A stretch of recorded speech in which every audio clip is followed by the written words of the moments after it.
It's Nolan.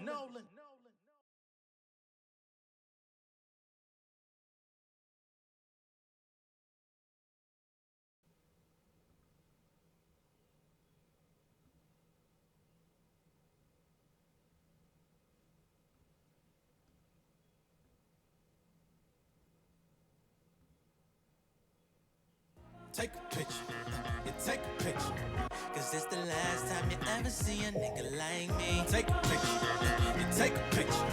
I'm so cold, if you play me close, then you might freeze. Take a picture, you take a picture. Cause it's the last time you ever see a nigga like me. Take a picture, you take a picture. I'm round the globe, so you never know where to find me. Nike on the cannon, don't lose your life from the cannon. With this mic in my hand, shit, it's like I'm spicing the salmon. Put your cards like I'm Gary, don't gamble with me, your man attempt me. My homie watching, we do you dirty like Ren and Stimpy. Harness the city on my back, it's like I'm skydiving. Diversifying my flow, bitch, I got stock options. You pocket watching that Johnny rockin' muscle like Migos. Feeling myself in my chest out like a bald eagle. Walk up in your spot, kill a market when I drop. You a target, I'm a shaman, bring the talking to a stop. It's never who the best. Fans of Budapest think I'm a god, yeah, that's unisex. Y'all confuse the sex with a massage, deep tissue, deep issues, deep dishes in my cul-de-sac. Women try and guess my zodiac, I ain't totally yet. Everything I do is supreme, Diana Ross on my DMX. I can see enemies through the fog, y'all like PBS. Simplify the lingo for the youth, I treat the booth like it's the stoop. All I'm speaking is the truth. Micromanagement, I'm handling inanimate objects. They talk advances, but I'm here for strictly sharing the profits, yeah. Take a picture, you take a picture. Cause it's the last time you ever see a nigga like me. Take a picture, you take a picture.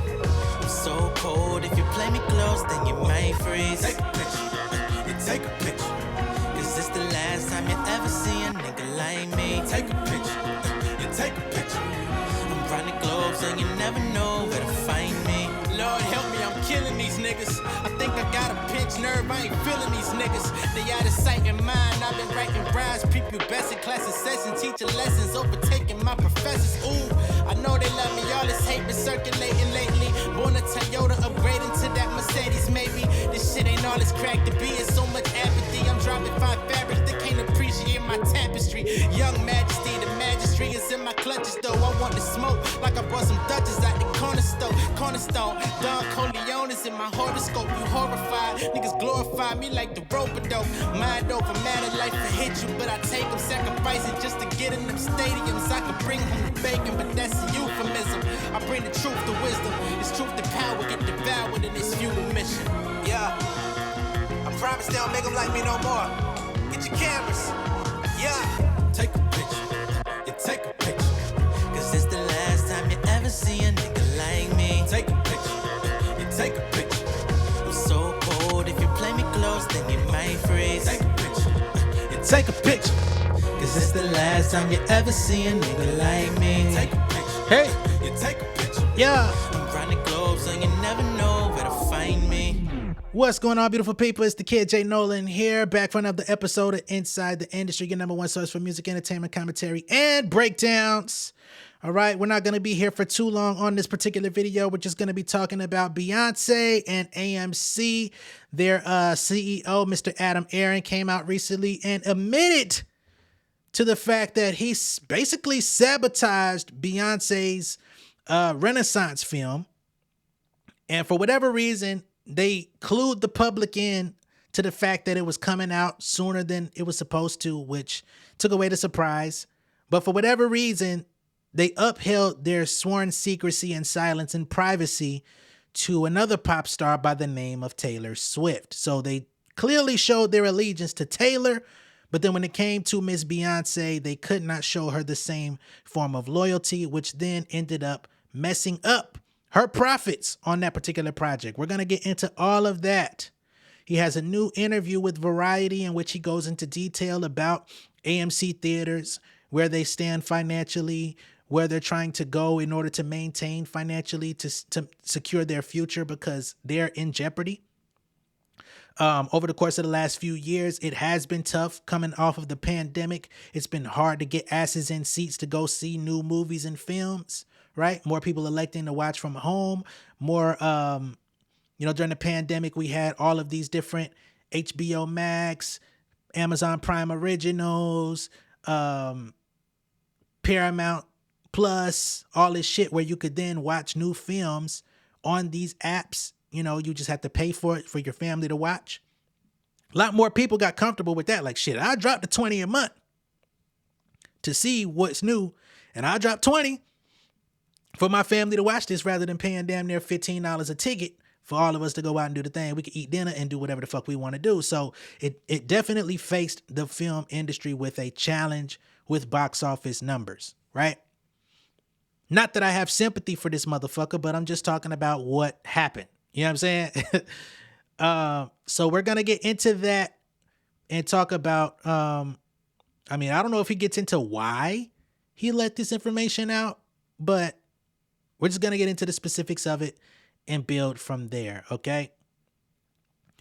I'm not going to read the entire article, but I am going to get into the part where they start talking about what's going on in a more current landscape. So they say, retail shareholders may have saved AMC from catastrophe, but there are dangers ahead. These include a lighter release calendar and underperforming blockbusters that sent the box office tumbling 20% behind 2023 and 40% behind pre-pandemic levels. All right, they go on to state, over the past 4 years, Aron has made attempts, some more unusual than others, to expand the company's business outside of box office. AMC has invested in a Nevada-based gold and silver mining company, started selling popcorn in shopping malls, launched a branded credit card, and partnered with Zoom to audience members. So audience members can schedule conference calls from the comfort of their local multiplex. There's also that Dune popcorn bucket that ignited the internet, to say nothing of the wildly successful AMC distributed concert film Taylor Swift: The Eras Tour. So they basically talk about all of the different businesses and different ventures that they've tried to do outside of just getting people to go see the movies. They're even allowing people to schedule Zoom meetings in theater rooms, you know what I'm saying, just to keep money filtering in. As Aron puts several sugar packets in his iced tea, he waves off the naysayers who have concerns the box office won't ever rebound. He says, your industry brethren are so negative. He's talking about the press. He says, I understand why. It's because they're looking back. Just look a little ahead, and the box office in 2025 and 2026 is going to be so much bigger than 2023 and 24. AMC still needs to survive the next 7 months. This year doesn't look like it'll match the grosses of 2023, the best post-pandemic year, but far below pre-COVID revenue. Last year's strikes derailed the recovery as anticipated blockbusters were delayed while the industry shut down for months. Remember the film stoppage, right? The boycott and everything. The strike. Cinemas were collateral damage in the strikes, which Aron calls a needless self-inflicted wound. He estimates theaters need 6 to 9 months to recover from those losses. He says, we're aware of our current circumstances, believe me, but it's not going to stay that way. It's the first time in 4 years that I've been able to look ahead and say with some confidence it's not going to be atrocious. It helps that traditional studios, after a torrid affair with streaming, fell back in love with theaters. In 2020, during the worst of the pandemic, AMC and Universal feuded over the video on-demand release of the Grrrls World Tour. It ended with the companies striking historic deal to shorten theatrical window from 90 days to roughly 3 weeks, sending shockwaves through a slow to change sector of the business. Now there's a shift in attitude from the major distributors when assessing the value of the big screen. Studios once again want their movies to enjoy a longer stay in theaters. People were writing off the existence of theaters in some bizarre anachronism. Then studios finally realized again, wait a second, there's a shitload of money to be made in movie theaters. Despite the change of heart, studios are releasing fewer films. In response, AMC is filling in the gaps in the calendar. Aron once again shook up the industry in 2023 by beating out traditional studios to partner with Swift on the Eras Tour and Beyonce's concert film Renaissance. Swift's movie, on one hand, set all kinds of benchmarks, becoming the highest grossing concert film ever with $261 million globally. And it was really good, Aron says. It got an A+ on Cinema Score and 98% on Rotten Tomatoes. It's not like we threw together some garbage. Aron expects that AMC will unveil 2 to 3 concert films a year and recently expanded the company's distribution team, underscoring its commitment to releasing its own movies. Hollywood studios, which regularly work with AMC, aren't thrilled about the chain's foray into distribution, feeling that the exhibitor is encroached in their territory. Theater owners, too, feel slighted by the arrangements with Swift and Beyonce. AMC was the only chain to know about the existence of those films in advance, so it could put tickets on sale first. Okay, so AMC had an exclusive deal with both Taylor Swift and Beyonce. However, other film chains and theater chains out there that were also going to be showing the films, they weren't given any, information about the fact that they had stricken those deals and the fact that those films were on the way. You know what I'm saying? So that they could beat them out and put tickets up, whatever. AMC wanted to be, of course, if they put the money up for these projects, they want to be able to retain as much as possible. That's pretty standard. That's to be expected. He says, we couldn't blow Taylor's secret, Aron explains. And those theater chains who grouse to you, they grossed $100 million in ticket sales. It's not like they sold diddly. Okay? So those other theater chains also made an additional $100 million.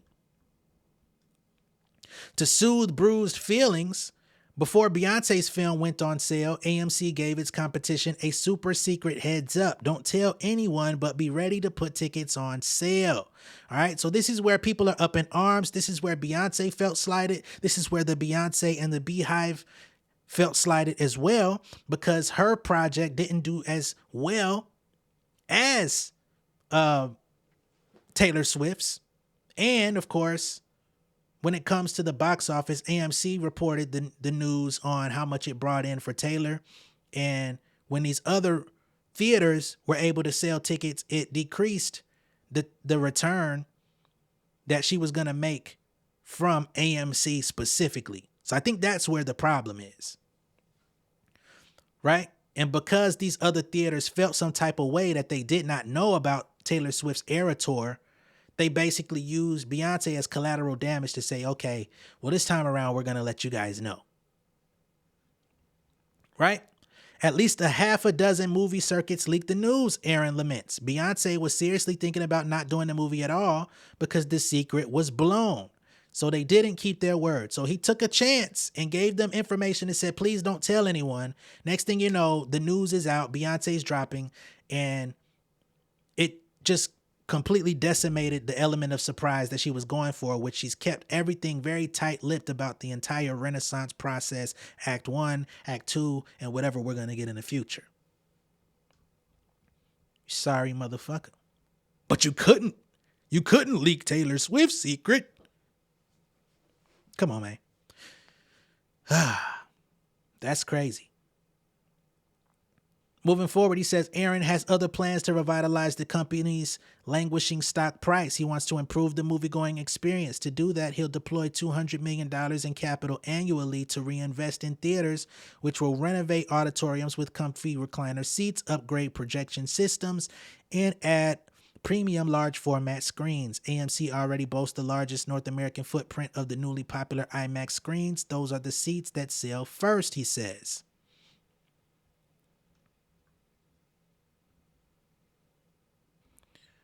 When we look at the amount of money brought in through sales for the Renaissance film on Beyonce's behalf, she grossed in nearly $44 million worldwide, which is nothing to scoff at, but you can see the difference from the 200 plus million that Taylor Swift brought in, with 77% of the revenue coming from domestic box office dollars, right?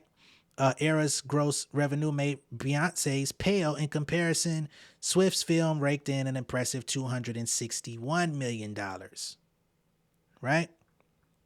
Aron's move seemingly helped make Swift's concert film more profitable. He also credited the Shake It Off artist film and Beyonce's project with saving the long-running movie theater conglomerate from financial ruin.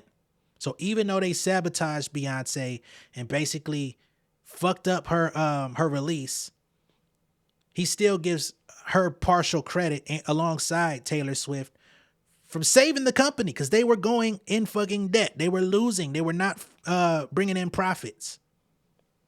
And you stifled your own profits because she probably could have done more had y'all stuck to the code and stuck to the plan. These suits, I tell you, especially, hey, when it come to the skin folk, they know how to keep their mouth shut. When it comes to the kin folk, we don't get that same leniency. We don't get that same respect. We don't get that same love. I find that to be very interesting. I also find it very interesting that he praised Taylor Swift for getting a 98% rating on Rotten Tomatoes, but Beyonce's Renaissance film also got a 98% rating on Rotten Tomatoes, but he made no mention of that. Made no mention of, other publications or reviewers that gave very good reviews on hers as well. But he spoke so highly about Taylor Swift's. I wonder what that's about.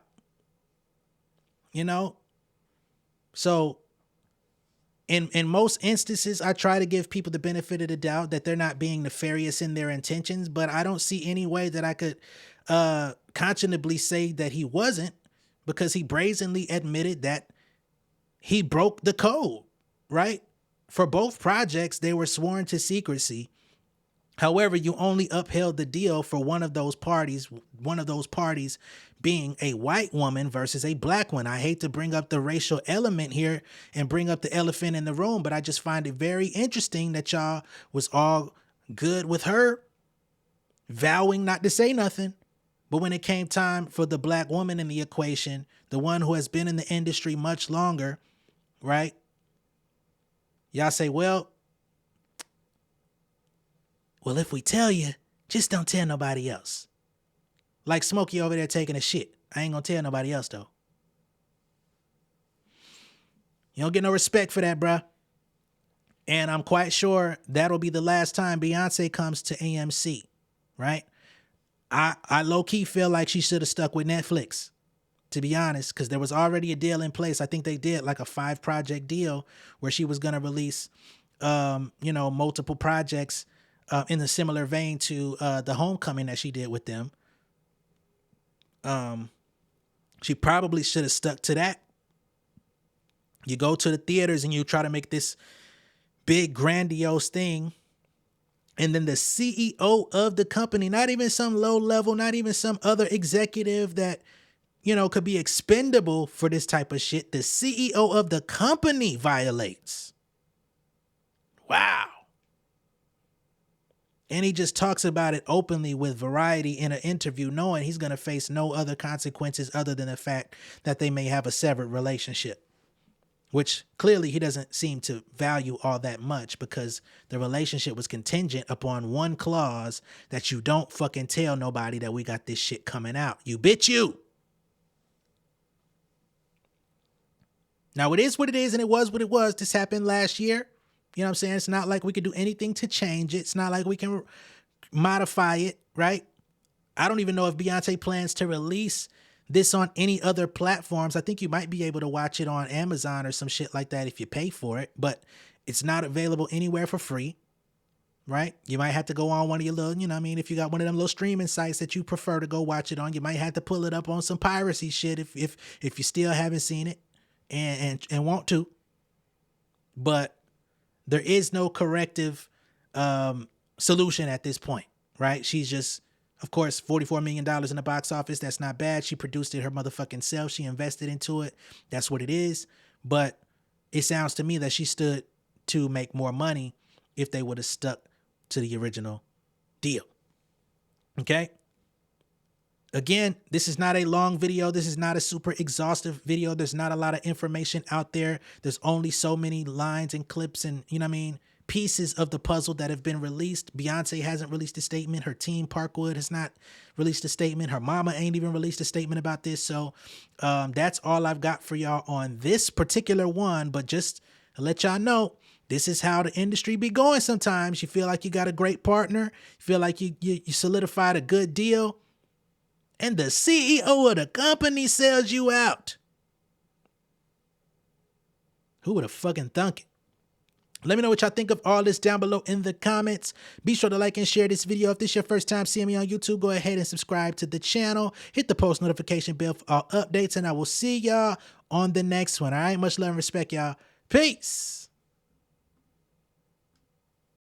King of my city and cul-de-sac. Coming out swinging like soldier rag. Leading my people like quarterback. Boy, I study this shit, I'm an almanac. Had to get up and grind. Knowledge is booming, I'm here to apply. Came with the chip and the dip, it just single the mind. We finna do more than survive. I need my check. Spinning the block for the gouda. We hitting the jeweler to flood out the net. We don't do beef on computers, I'm straight out the sewer. We come when you rest. Niggas be looking perplexed, so keeping my foot on their neck. No map, I trust my gut for the quest. With drama, I'm fully abreast. I was ready for years and they doubted me. All of a sudden they tell me they proud of me. I've been dropping these haters like calories. Cross them out, I came back with some boundaries. Stand for my honor, but too raw, no corner. Packing the stick with a drummer. Wanna catch my bad, won't fumble. I done came too far to be humble.